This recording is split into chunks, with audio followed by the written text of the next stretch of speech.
الحمد لله وحده والصلاة والسلام على من لا نبي بعده أما بعد فأعوذ بالله من الشيطان الرجيم بسم الله الرحمن الرحيم قال الله سبحانه وتعالى في كلامه المجيد والفرقانه الحميد بسم الله الرحمن الرحيم واعتصموا بحبل الله جميعا ولا تفرقوا وقال رسول الله صلى الله عليه الصلاة والسلام من فارق الجمعة بشبرا فقد خلع ربقة الإسلام من عنقه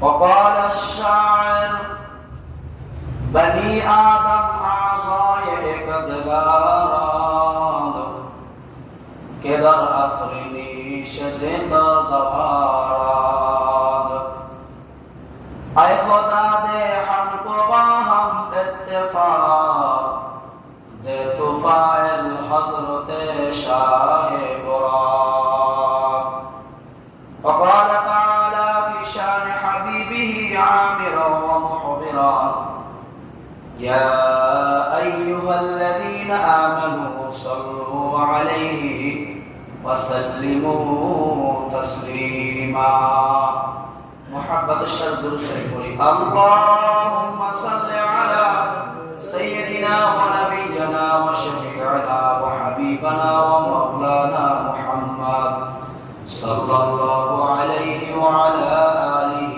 وأصحابه وبارك وسلم اللهم صل على سيدنا ونبينا وشفيعنا وحبيبنا ومولانا محمد صلى الله عليه وعلى آله وأصحابه وبارك وسلم اللهم صل على سيدنا ونبينا وشفيعنا وحبيبنا ومولانا محمد صلى الله عليه وعلى آله وأصحابه وبارك وسلم وقال الشاعر چشم بندہ غوش بندہ لبے باد در نبینی نور حق برما بخاد لا إله إلا الله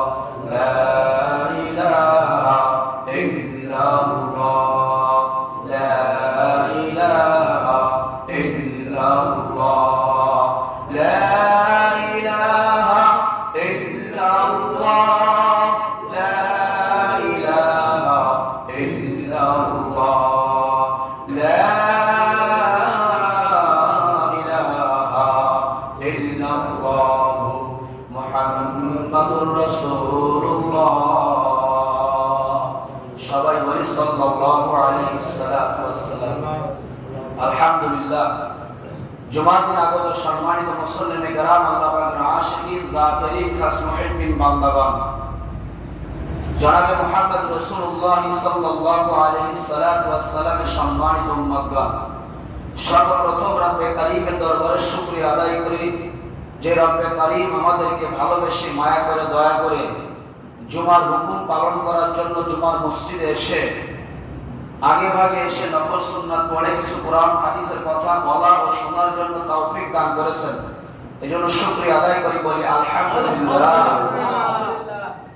আল্লাহ আমি বারবার বলি যখন আপনাকে আমাকে আল্লাহ তাআলা যে অবস্থা রাখে নিয়ামতের শুকরিয়া আদায় করা দরকার কথা বলেন ঠিক কি না ভাই দোস্ত আর বুজুর্গ আমরা আসলে সুখে শান্তিতে আছি খেয়ে না খেয়ে আমরা সুখে শান্তিতে মধ্যে দিন কাটাইতেছি কিন্তু আপনি আজকে যদি লক্ষ্য করেন ফেনীর মানুষের দিকে কুমিল্লার মানুষের দিকে আল্লাহু আকবার বিভিন্ন দেশে সেই ফেনী জেলার মানুষ নোয়াখালীর মানুষ কুমিল্লার মানুষ বিদেশে যারা থাকে তারা এরকম ভাবে মোবাইল লাইভ করে খুব কান্নাকাটি করতেছে আর বলতেছে ভাই আমার পরিবারকে একটু বাঁচান, আমার পরিবারকে একটু বাঁচান।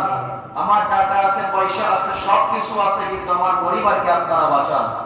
যত টাকা লাগে বারাকার বাদ দ্বিতীয়টা দেওয়ার জন্য আমরা টাকা দেব, আমাদের পরিবারগুলোকে আপনি একটু বাঁচান। সবকিছু করার মালিককে, তুলনায় তাদের থেকে আল্লাহ তাআলা আমাদেরকে এখনো ভালো রাখছেন। কথা বলে ঠিক কিনা? এজন্য আবার বলি আলহামদুলিল্লাহ। লক্ষ্য করি দুরূদ ও সালাম বর্ষিত হোক আকায়ে নামদার তাজদার মদিনা দোজাহানের সরদার সাইয়্যিদুল আম্বিয়া সাইয়্যিদুল মুরসালিন রাহমাতুল লিল আলামিন এতিম নবী দায়ের নবী জনাব মুহাম্মদ রাসূলুল্লাহ সাল্লাল্লাহু আলাইহি ওয়াসাল্লামের উপর। আলহামদুলিল্লাহ, আমি আপনাদের সামনে কালামুল্লাহ শরীফ থেকে সূরা আলে ইমরান 103 নম্বর একটা সংক্ষিপ্ত ছোট্ট একটা আয়াত আপনাদের সামনে আমি তেলাওয়াত করেছি। নবী আলাইহিস সালাতু ওয়াস সালামের লক্ষ লক্ষ হাদিসের মধ্য থেকে ছোট্ট একটা হাদিস আপনাদের সামনে তেলাওয়াত করেছি। আজকে জুমার দিনের আলোচনার বিষয় হলো আল্লাহ তাআলার রুজুকে মজবুত করে ধরা, জামাতবদ্ধ থাকা, আল্লাহ তাআলার রুজুকে মজবুত করে ধরা, একাকি না চলা, সংঘবদ্ধভাবে চলার কি ফায়দা? সংঘবদ্ধ থেকে, জামাতবদ্ধ থেকে চলতে বলেছেন আল্লাহ। কথা বলেন কে? এই জামাতবদ্ধতা থাকলে কি ফায়দা, কি লাভ, না থাকলে কি ক্ষতি, এই বিষয়ে সামনে সংক্ষিপ্ত আলোচনা হবে ইনশাআল্লাহ। তাহলে আজকে জুমার দিনের আলোচনার বিষয় হলো আল্লাহ তাআলা রুজুকে মজবুত করে ধরতে হবে আমাদের এবং আমাদের সবাইকে, যারা আখিরাতকে বিশ্বাস করে, আল্লাহকে বিশ্বাস করে, নবীকে বিশ্বাস করে, কোরআনকে বিশ্বাস করি, আমাদের প্রত্যেকেরই আল্লাহ তাআলা রুজুকে মজবুত করে ধরার সাথে সাথে সংঘবদ্ধ হয়ে, জামাতবদ্ধ হয়ে আমাদের সকলকে ভাই ভাই মিলেমিশে থাকা কি ফায়দা, এ সম্পর্কে আলোচনা। আল্লাহ তাআলা কোরআনে কারীমের মধ্যে বলেন, ওয়াতাসিমু বিহাবলিল্লাহি জামিআন ওয়া লা তাফাররাকু। স্পষ্ট আয়াত, সূরা আলে ইমরানের 3 নম্বর আয়াতের মধ্যে আল্লাহ তাআলা বলেন, ওয়াতাসিমু, তোমরা সকলে মজবুত করে ধরো বিহাবলিল্লাহি জামিআন, আল্লাহ তাআলার রুজুকে সর্বদিক দিয়ে তোমরা মজবুত করে, আল্লাহর রুজুকে মজবুত করে ধরো। ওয়ালা তাফাররাকু, তোমরা কেউ পৃথক হইও না, একাকী হইও না, একঘেয়েমি হইও না, একা চলাফেরা করা ভালো না। তো আল্লাহ তাআলা আয়াতের মধ্যে কি বলেন? ওয়াতাসিমু বিহাবলিল্লাহ, আল্লাহর রুজুকে তোমরা মজবুত করে ধরো। এখন আল্লাহর রুজু কি? এই রুজুটার ব্যাখ্যা আপনাদের সামনে কয়েকটা তাফসীর থেকে সংরক্ষণ করা হয়েছে। বিহাবলিল্লাহ ব্যাখ্যা কি করেছেন এটা আমাদের আগে জানা দরকার। আর নবী আলাইহিস সালাতু ওয়াস সালামের এই হাদিসের মধ্যে, হাদিসের কিতাবের নাম আহমদ এবং আবু দাউদ শরীফের একটা হাদিস। এই হাদিসের মধ্যে নবী আলাইহিস সালাতু ওয়াস সালাম বলেন, মান ফারাকাল জামাআতা শিবরান ফাকাদ খালা রিবতাল ইসলাম মিন উনুকিহি। নবী আলাইহিস সালাতু ওয়াস সালাম বলেন, যেই ব্যক্তি জামাত থেকে, দল থেকে 1 বিঘা চলে যাবে, কয় বিঘা? সেই ব্যক্তি দলাত থেকে, সে আল্লাহ তাআলা রুজু থেকে বের হয়ে গেল। কিসের থেকে বের হয়ে গেল? এমনকি সে ইসলামের থেকে বের হয়ে গেল। সে কিসের থেকে বের হলো ভাই? ইসলামের থেকে বের হয়ে গেল। নবী আলাইহিস সালাতু ওয়াস সালাম এমন ভাবেই বলতেছে, যে ব্যক্তি দল থেকে বা জামাত থেকে 1 বিঘা দূরে সরে যাবে, সে যেন ইসলামের রুজু হতে তার গর্দানকে আলাদা করে ফেলবে। সহজে বুঝছেন কথাটা? যে দল থেকে 1 বিঘা সরে গেল, তার গলা আল্লাহর যে রুজু ছিল এটা থেকে সে কি করে গেল? দূরে সরে গেল। তো ওয়াতাসিমু বিহাবলিল্লাহ, হাবলু শব্দের ব্যাখ্যার প্রয়োজন আমাদেরকে। আল্লাহ তাআলা কাকে মজবুত করে ধরতে বলেছেন, কোন জিনিসটাকে মজবুত করে ধরতে বলেছেন, এটা তো আমাদের জানা দরকার। আর দুটো শের আপনাদের সামনে তেলাওয়াত করেছি। শেরের অর্থ কি বলতেছেন? বনি আদম আজায়ে এক দেগারাদ কে গর আফরিনি সে এক জাহানাদ। आए खुदा दे हमको बाहम इत्तेफाक दे तू फाइल हजरते शाहे गोलाम। शायर বলতেছেন আমরা সকলে এক আদম সন্তান। সন্তান বলতে হবে কার সন্তান? আদম আলাইহিস সালামের সন্তান। আমরা বিভিন্ন রঙের হতে পারি, বিভিন্ন ঢঙের হতে পারি, বিভিন্ন দেশের হতে পারি, বিভিন্ন জেলার হতে পারি, কিন্তু আমরা মূলে কার সন্তান? আদম আলাইহিস সালামের সন্তান। অঙ্গ প্রত্যঙ্গ বিভিন্ন রকমের হতে পারে, সব কিছু মিলে একই আদম আলাইহিস সালামের সন্তান। আমরা কথা বলে ঠিক কিনা? দুই নম্বরে বলতেছেন আয় খোদা দে हमको बाहम इत्तेफाक, आए खुदा दे हमको बाहम इत्तेफाक दे तू फाइल शाह हजरते शाहे बुराक। বুরাকের মালিক কে ছিলেন? বুরাকের মালিক তখন নবী আলাইহিস সালাম ছিলেন। বুরাকের মালিক কে ছিলেন? আল্লাহ। এই যে সিদরাতুল মুনতাহা বাইতুল মুকাদ্দাস থেকে আল্লাহর নবী যে আল্লাহ তাআলার কাছে গেছিলেন, সেখানে একটা বুরাক লেগেছিল না? বুরাকের কথা জানি না আমরা? এই বুরাকের মালিক তখন নবী মুহাম্মদ সাল্লাল্লাহু আলাইহি ওয়াসাল্লাম ছিলেন। কথা বলে ঠিক কিনা? এই বুরাকের মালিক নবী মুহাম্মদ সাল্লাল্লাহু আলাইহি ওয়াসাল্লামের ওসিলা করে আল্লাহর কাছে দোয়া করা হইতেছে, আল্লাহ হযরত মুহাম্মদ মুস্তাফা সাল্লাল্লাহু আলাইহি ওয়াসাল্লামের ওসিলা করে তুমি আমাদের সব মুসলমান ভাইকে একসঙ্গে মিলেমিশে থাকার তৌফিক দান করো। এখন আসেন এই হাবলুন শব্দের ব্যাখ্যাটা কি? হাবলুন শব্দের অর্থ লিখেছেন আল হাবলু আস-সাবাবুল্লাযী ইয়াতাওয়াসসালু বিহি ইলাল বুগিয়া। হাবলুন শব্দের অর্থ হলো রশি। হাবলুন শব্দের অর্থ কি ভাই? রশি, দড়ি। দড়ি হইলে ইন্দারার ভিতরে 40 হাত পিছে যদি পানি থাকে, ওই বালতিতে যদি দড়ি বাঁধা হয় 40 হাত কারণ 100 হাত লম্বা রশি দিয়ে ওই নিচে থেকে পানি উঠে পান করা যায়। কথা বলে ঠিক কিনা? হ্যাঁ দোস্ত, তাহলে এক নম্বর কথা হলো হাবলুন শব্দের অর্থ হলো কি পাইলাম? রশি পাইলাম। কি পাইলাম? রশি পাইলাম। একটু পরিভাষা লিখেছেন আস-সাবাবুল্লাযী ইয়াতাওয়াসসালু বিহি ইলাল বুগিয়া, তার মানে হলো হাবলুন ওই মাধ্যমকে বলা হয় যার দ্বারা তার লক্ষ্য বস্তু পর্যন্ত পৌঁছানো সম্ভব। বলেন আলহামদুলিল্লাহ। আরেকটা লিখেছেন হাবলুনের ব্যাখ্যা লিখেছেন হুয়া হাবলুল্লাহ আল মামদুদু মিনাস সামাই ইলাল আরদ। জোরে বলেন আলহামদুলিল্লাহ। হাবলুন হলো এমন একটা মাধ্যম, হাবলুন হলো এমন একটা মজবুত শক্ত রশি যে রশি থেকে আসমান থেকে জমিন পর্যন্ত পৌঁছানো সম্ভব, জমিন থেকে আল্লাহ পর্যন্ত পৌঁছানো সম্ভব। কথা বলে ঠিক কি? আরো উদাহরণ দিলে বুঝবেন। আল্লাহ নবী সাল্লাল্লাহু আলাইহি ওয়াসাল্লামের সাহাবায়ে কেরাম এই হাবলুনের ব্যাখ্যা তিনটা করেছেন। কয়টা? যতগুলো আপনি তাফসীরের কথা বলবেন সবগুলো কয়েকটা কথা লিখে আনছি, সবগুলোর কথা আপনাদের বলবো ইনশাআল্লাহ। এক নম্বর হাবলুন শব্দের ব্যাখ্যা কি করেছেন দেখেন। قال ابن عباس رضي الله تعالى عنه معناه تمسكوا بدين الله। আর এখানে অর্থ হবে ওয়াতাসিমু বিহাবলিল্লাহি জামিআ। আল্লাহ বলেছেন তোমরা আমার রুজুকে মজবুত করে ধরো, আমার রুজুকে মজবুত করে ধরো। এখন রুজু শব্দের অর্থ বলেছে রশি, হাবলুন মানে কি? রশি। তাহলে বলা হচ্ছে তোমরা আল্লাহ তাআলার রশিকে মজবুত করে ধরো। এই রশিকে মজবুত করে ধরলে এই নিচের থেকে বাইতে বাইতে বাইতে আসমান পর্যন্ত রব্বে কারীমের কাছে পৌঁছানো সম্ভব। ঠিক কি না?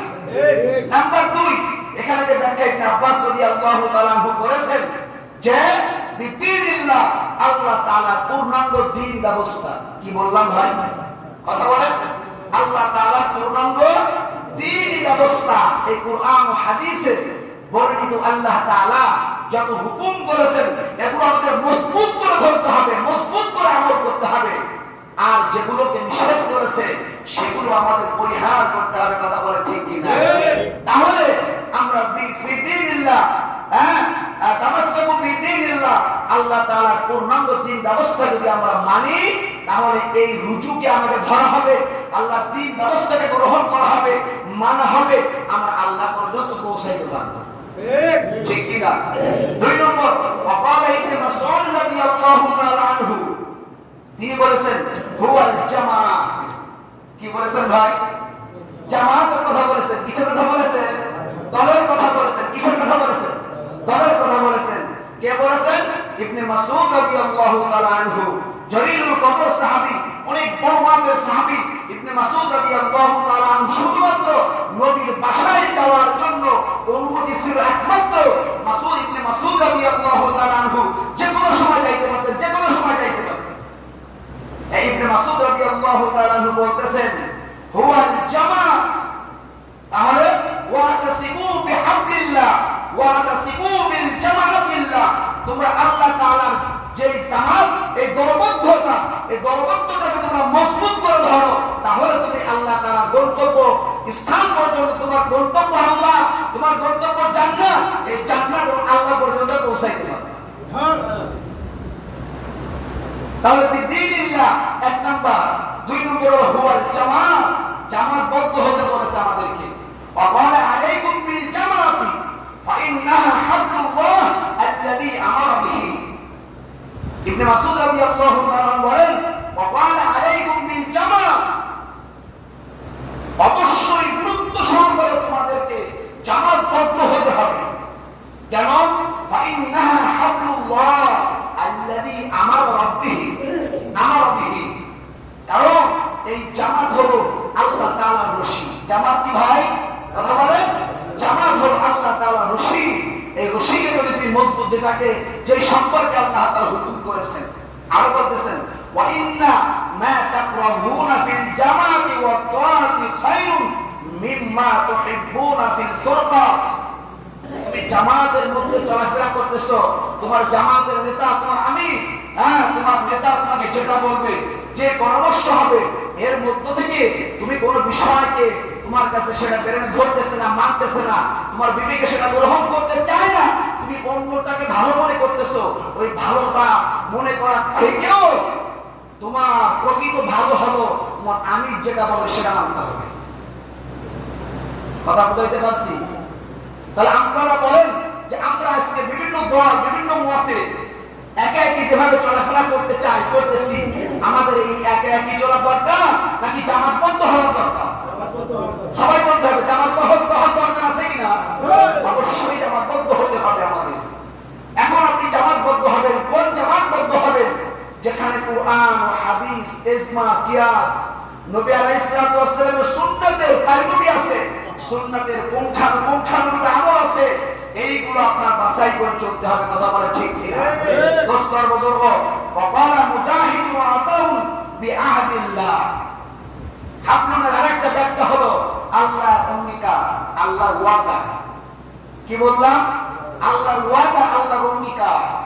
আল্লাহ কি অঙ্গীকার করেছে এটা ব্যাখ্যা অন্যদিন ইনশাআল্লাহ। এরপরে কাতাদা রাদিয়াল্লাহু তাআলা আনহু, তিনি বলেছেন, কাতাদা এবং সুদ্দি রাদিয়াল্লাহু তাআলা আনহু দুইজন হুয়াল কুরআন। হাবলুন শব্দের ব্যাখ্যা কি করেছে? হুয়াল কুরআন। তাহলে এখানে অর্থ কেমন হবে? ওয়াতাসিমু বিহাবলিল্লাহ ওয়াতাসিমু হুয়াল কুরআন। তোমরা কি করো? আল্লাহ তাআলার কুরআনকে মজবুত করে ধরো। বলেন সুবহানাল্লাহ। তাহলে তিনটা ব্যাখ্যার কথা বলেছি। এক নম্বর হলো হাবলুন শব্দের অর্থ হলো রশি। দুই নম্বর হাবলুন শব্দের অর্থ হলো জামাত। তিন নম্বর হাবলুন শব্দের অর্থ হলো আল্লাহ তাআলার অঙ্গীকার। বুঝাইতে পারছি আপনাদের? তাহলে এই আপনি আসেন, এক নম্বরে যদি রশি হয়, রুজু হয়, রুজু ব্যাখ্যা করেছেন কুরআন। তাহলে এক নম্বরে ওয়াতাসিমু বিহাবলিল্লাহ, তাহলে আল্লাহ তাআলা তোমাদেরকে কুরআনকে মজবুত করে ধরতে বলেছে। নাম্বার 2, যদি জামাত হয়, ওয়াতাসিমু বিহাবলিল্লাহি জামিআ ওয়া লা তাফাররাকু, আল্লাহ বলতেছেন হে উম্মত বান্দারা, হে আমার বান্দারা, তোমরা মজবুত করে জামাতবদ্ধ হও, ওয়া লা তাফাররাকু, কেউ পৃথক হইও না। নাম্বার 3, ওয়াতাসিমু, হে আমার উম্মতেরা, হে আমার বান্দারা, তোমরা ভালো করে আহাদুন, আল্লাহ তাআলার অঙ্গীকারকে পূরণ করার জন্য চেষ্টা করো। সুবহানাল্লাহ বলবেন। তাহলে এই তিনটে ব্যাখ্যা এখানে লিখেছেন। যতগুলো তাফসীরের মধ্যে আপনি যাইবেন সব জায়গায় এই তিনটা শব্দই ব্যাখ্যা করেছেন। হাবলুন শব্দের ব্যাখ্যা وقال رسول الله صلى الله عليه وسلم إن هذا القرآن هو حبل الله المتين আল্লাহ রাসূল সাল্লাল্লাহু আলাইহি ওয়াসাল্লাম বলেন إن هذا القرآن هو حبل الله নিশ্চয় নিশ্চয় কুরআন হলো আল্লাহর রশি সুবহানাল্লাহ هو حبل الله المتين মাতিন শব্দের অর্থ হচ্ছে শক্ত মজবুত রশি শক্ত এবং মজবুত রশি দেখছেন হেলিকপ্টার থেকে যদি সেনাবাহিনীরা কোন জায়গায় যায় আপনার ইসে যাইতেছে ফেরি যাইতেছে কুমিল্লা যাইতেছে এই সমস্ত জায়গায় গিয়ে তারা উপরের থেকে হেলিকপ্টার থেকে মোটা রশি দিয়ে মজবুত রশি দিয়ে নিচের মানুষগুলোকে উঠাই নিয়ে যাইতেছে কথা বলে ঠিক কিনা ঠিক আল্লাহ নবী সাল্লাল্লাহু আলাইহি সাল্লাম বলেন ইন্না হাদাল কুরআন হুয়া হাবলুল্লাহিল মাতিন এটা হলো মজবুত রশি কোরআন হলো শক্ত এবং মজবুত রশি তোমরা কোরআনকে যদি মানতে পারো তোমরা নিশ্চিত তোমরা জান্নাতে যেতে পারবে সুবহানাল্লাহ ওই হাদিসের মধ্যে নবী বলেন ওয়া হুয়া নূরুল মুবিন কোরআনে কারীম হলো স্পষ্ট একটা নূর সুবহানাল্লাহ সুবহানাল্লাহ একবার বলেন আল্লাহু আকবার আল্লাহু আকবার বলেন লা ইলাহা ইল্লাল্লাহ বলেন আলহামদুলিল্লাহ সব মুসলমানই কে সব মুসলমানই আল্লাহ নবী আলাইহিস সালাম আরো বলেন ওয়া শিফাউন নাফি ওয়া ইসমাতুন লিমান তামাসসাকা বিহি ওয়া নাজাতুন লিমান তাবিআহু এই কোরআন এমন একটা জিনিস এই কোরআন আপনার জন্য সর্ব রোগের ঔষধ বলেন আলহামদুলিল্লাহ নবী আলাইহিস সালাম আরো বলেন ওয়া ইসমাতুন লিমান তামাসসাকা বিহি যে ব্যক্তি কোরআনে কারীমের হুকুমগুলো পালন করবে আল্লাহর আদেশগুলো মানবে নবীর তরিকায় চলবে দোস্তার বুজুর্গ আল্লাহ তাআলা নবী বলেছেন ওয়া ইসমাতুন লিমান তামাসসাকা বিহি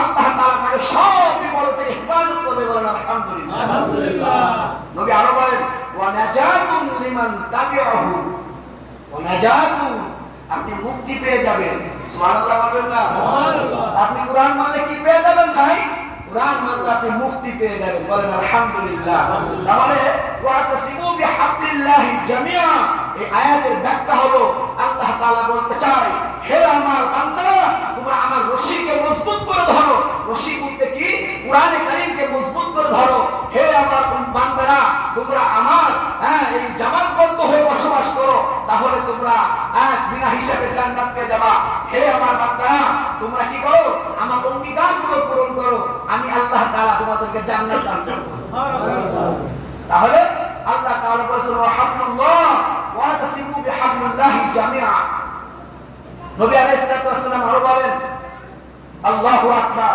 নবী আলাইহিস সালাম দেখেন তাফসীরে কুরতুবীর মধ্যে লিখেছেন আন ইবনে আব্বাস ওয়া ক্বালা ইবনে মাসউদ হাবলুল্লাহি হুয়াল কুরআন আপনি যতগুলো তাফসীরে যাবেন তাহলে সাফাতুত তাফসীরে যাবেন শিখানো গেছে আই তামাসসাকু বিদীনিল্লাহ ওয়া কিতাবিহি জামিআ আর যখন তাফসীরের মধ্যে লিখেছেন আওয়া তাসিমু বিহাবলিল্লাহ বিকিতাবিহি বিকাউলিহি আল কুরআন হাবলুল্লাহিল মাতিন তার সংক্ষিপ্ত আপনাদের বোঝাই সেটা হলো আপনি যতগুলো তাফসীরের মধ্যে যাবেন সব তাফসীরের মধ্যে এই যে তাফসীরে কুরতাওয়ারির মধ্যে লিখেছেন আর ইবনে আব্দুল্লাহ ইবনে মাসউদ রাদিয়াল্লাহু তাআলা আনহু ওয়ালা ফি কওলিহি ওয়া তাসিমু বিহাবলিল্লাহি জামিআ ওয়ালা আল জামা সুবহানাল্লাহ বলেন সুবহানাল্লাহ আপনি যতগুলো তাফসীরে যাবেন আরেকটা তাফসীরের মধ্যে লিখছেন আল্লাহু আকবার ওয়া ক্বালা আল আখারুন অন্যান্য কিছু অন্যান্য সাহাবায়ে কেরাম তিনারা বলেছেন আল্লাহ তাআলা যে অঙ্গীকার করেছেন এই অঙ্গীকারকে আমরা মজবুত করে ধরব ঠিক এখন হাবলুলের ব্যাখ্যা আমরা শুনলাম আল্লাহর রুজু তার মানে রশি 2 নম্বর জামাত 3 নম্বর হলো আল্লাহ তাআলার অঙ্গীকার ওয়াদা আহাদ কথা বলে আসছে এখন আপনি জামাতবদ্ধ কেন হবেন আমি কেন আপনাদের ওয়াজ করতেছি আল্লাহ তাআলা বলেন ওয়ালা তাআলা ওয়া মান ইয়াতাসিম বিল্লাহি ফাকাদ হুদিয়া ইলা সিরাতিন মুস্তাকিম আল্লাহ তাআলা বলেন যেই ব্যক্তি আল্লাহর রুজুকে দৃঢ়ভাবে ধরবে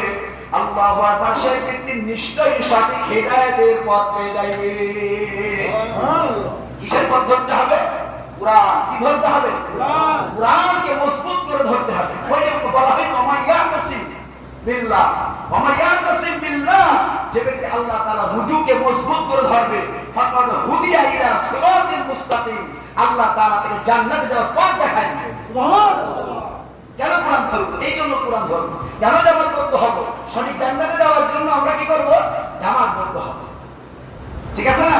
আল্লাহ তাআলা আরো বলেন, ওয়ালতাকুম মিনকুম উম্মাতুন ইয়াদউনা ইলাল খায়রি ওয়া ইয়া'মুরুনা বিল মা'রুফি ওয়া ইয়ানহাউনা আনিল মুনকার ওয়া উলাইকা হুমুল মুফলিহুন।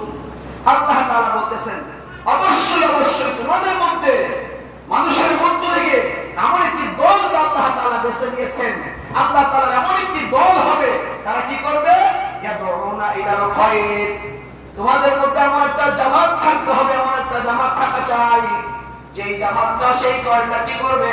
ইয়াদউনা ইলাল খায়র, তারা সব সময় ভালোর দিকে ডাকবে, আখিরাতের কল্যাণের দিকে ডাকবে, নবীর দিকে ডাকবে, আল্লাহর দিকে ডাকবে, জান্নাতের দিকে ডাকবে, নামাজ পড়বে নামাজের দিকে ডাকবে, স্ত্রী পর্দা করে না পর্দার কথা থেকে বোঝানো হবে, বান্দা জিকির আজকার করে না বান্দা জিকির আজকারের দিকে ডাকা হবে, বান্দা নামাজ পড়ে না বান্দাকে নামাজের দিকে ডাকা হবে, বান্দা টিভি সিরিয়াল দেখে টিভির খারাপি বুঝাইয়া আল্লাহ নবীর জান্নাতের দিকে, আল্লাহর জান্নাতের দিকে, আমার নিজের জান্নাতের দিকে ওই জামাতবদ্ধ মানুষগুলো ডাকবে। কথাটা ঠিক কিনা?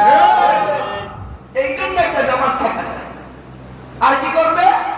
ওয়ায়ানহাউনা আনিল মুনকার, যত খারাপি দেখবে, একটা মেয়েকে টিজিং করতেছে তার থেকে বাধা দেবে, একটা হিন্দু মানুষের উপরে জুলুম নির্যাতন চলতেছে, ওই হিন্দু মানুষগুলোকে তার থেকে খারাপি থেকে বাঁচা রাখার জন্য তাকে বোঝানো হবে।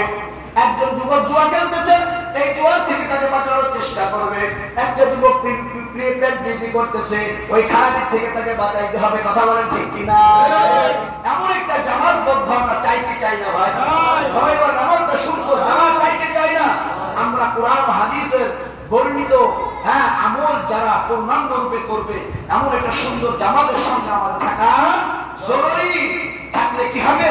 আল্লাহ তাআলা উলাইকা হুমুল মুফলিহুন, এই জান্নাতটাই কাল কিয়ামতের ময়দানে সফল কাজ হবে। আল্লাহু আকবার। আল্লাহ তাআলা বলেন, আরো বলেন, কুনতুম খায়রা উম্মাতিন উখরিজাত লিন-নাস তা'মুরুনা বিল মা'রুফি ওয়া তানহাউনা আনিল মুনকার ওয়া তু'মিনুনা বিল্লাহ। ওই আগের আয়াতে অর্থ এর মধ্যে নিহিত রয়েছে। আল্লাহ তাআলা আরো বলেন, ওয়া ইন্না হাযিহি উম্মাতুকুম উম্মাতুন ওয়াহিদা ওয়া আনা রাব্বুকুম ফাত্তাকুনি ফাত্তাকুন। আল্লাহ তাআলা এখানে বলতেছেন, তোমরা মূলত একটা দল। তোমরা মূলত কি ভাই? তোমরা একটা দল। তোমরা একটা দলভুক্ত হও। তোমরা, তোমাদের রব হইলাম আমি আল্লাহ। তোমরা মূলত একটা দলবদ্ধ হও, আমি তোমাদের আল্লাহ। আর তোমরা কি করো? আমাকে তোমরা ভয় করো। কাকে ভয় করতে হবে? কাকে ভয় করতে হবে? আর পৃথক পৃথক থাকবো না, এক দলবদ্ধ হব, এক দলবদ্ধ হব। কথা ঠিক আছে না? আল্লাহু আকবার। নবী আলাইহিস সালাতু ওয়াস সালামের আরো পূর্বে যে তেলাওয়াত করেছে আপনাদের হাদিস দেখেন, আমরা যদি দলবদ্ধ না থেকে একাকী থাকি কি ক্ষতি হবে আমাদের? নবী বলেন, রাসূলুল্লাহ সাল্লাল্লাহু আলাইহি সাল্লাতু ওয়াস সালাম, মান ফারাকাল জামাতা শিবরান ফাকাদ খালা আরিফাতুল ইসলাম মিন উনুকিহি, যে ব্যক্তি দল থেকে জামাত থেকে এক বিঘা দূরে সরিয়া যাইবে, সে যেন ইসলামে রুজু হইতে তার গর্দনকে সে আলাদা করে নিল। কি বোঝেন? তাহলে দলবদ্ধ থাকতে লাগবে না একাকী চলা লাগবে? কথা হয় না। দলবদ্ধ থাকবো না একাকী চলবো? দলবদ্ধ থাকতে হবে, দলবদ্ধ থাকতে হবে। সামনে কঠিন পরীক্ষার সময় আসতেছে। দলবদ্ধ যদি মুসলমান না হয়, তাহলে ভারত আছে, খ্রিস্টানেরা আছে, ইহুদিরা আছে, এদের সঙ্গে যদি ইসলাম আর ঈমান আর আমল যদি মজবুত না করি, সামনে এদের সঙ্গে আমরা টিকতে পারবো না। কথা ঠিক কিনা? দোস্ত, জামাতবদ্ধ হতে হবে, কোরআন মানতে হবে, আল্লাহকে মহব্বত করতে হবে, নবীর সুন্নাত মানতে হবে, তাহলে সবাই ঐক্যবদ্ধ থাকবে। ঠিক ঠিক। কোরআন আমাদের এক, নবী আমাদের এক, এই জন্য জামাতবদ্ধ হতে হবে ইনশাআল্লাহ। নবী আলাইহিস সালাতু ওয়াস সালাম আরো ফরমান, ইয়াকুলু ওয়া রাসূলুল্লাহ সাল্লাল্লাহু আলাইহি সাল্লাতু ওয়াস সালাম, মান খারাজা মিনাত তাআতি ওয়া খারাকাল জামাআহ ফামাতা মাইতাতান জাহিলিয়াতান। খুব খেয়াল করে শোনেন, এই হাদিসের কথাটা শোনেন। নবী আলাইহিস সালাতু ওয়াস সালাম বলেন, যে ব্যক্তি জামাতবদ্ধতা থেকে, আমিরের নির্দেশ মানা থেকে, দলের নেতা যিনি থাকবেন তিনার কথা থেকে মানা থেকে যদি সে সরে যায়, সে কি করে? ফারকাল জামাত, সে জামাত থেকে সরে যায়। মাতা মাইতাতান জাহিলিয়াতান, তাহলে সে ইহুদি খ্রিস্টান নাসারা বৌদ্ধ অবস্থায় সে মারা যায়। নাউজুবিল্লাহ বলেন। তার মানে জাহিলিয়াতের অবস্থায় সে মারা গেল। তাহলে জাহিলিয়াতের অবস্থায় যদি মারা যায়, তাহলে ইসলাম কি তাকে সাপোর্ট করবে? না। ইসলাম সাপোর্ট করবে না। ইসলাম সাপোর্ট করবে না, আল্লাহ সাপোর্ট করবে না, নবী সুপারিশ করবে না। এই জন্য আমরা দলবদ্ধ থাকতে চাই, চাই কি চাই না? আমরা দলবদ্ধ থাকতে চাই কি চাই না? দলবদ্ধ থাকতে চাই। দোস্ত আর বুজুর্গ, সময় হয়ে গেছে ইনশাআল্লাহ। আগামী জুমায় একটা আলোচনা হবে। তো আল্লাহ তাআলা আমাদের সবাইকে দলবদ্ধ হয়ে জামাতের সঙ্গে এক আমির, এক নেতার নেতৃত্বে আমাদের মুসলমানদেরকে বিশেষ করে আল্লাহ তাআলা সর্ব জায়গায় সর্ব অবস্থায় চলার তৌফিক দান করেন। সকলে বলি আমিন। একটা আমলের কথা বলে শেষ করি। জুমার দিন আজকে আসরের নামাজের পরে আল্লাহুম্মা সাল্লি আলা মুহাম্মাদিন নবিয়্যিল উম্মি ওয়া আলা আলিহি ওয়া সাল্লিম তাসলিমা 80 বার পড়বেন। 80 বছরের জন্য আল্লাহ তাআলা মাফ করবেন। আল্লাহ তাআলা তৌফিক দান করেন।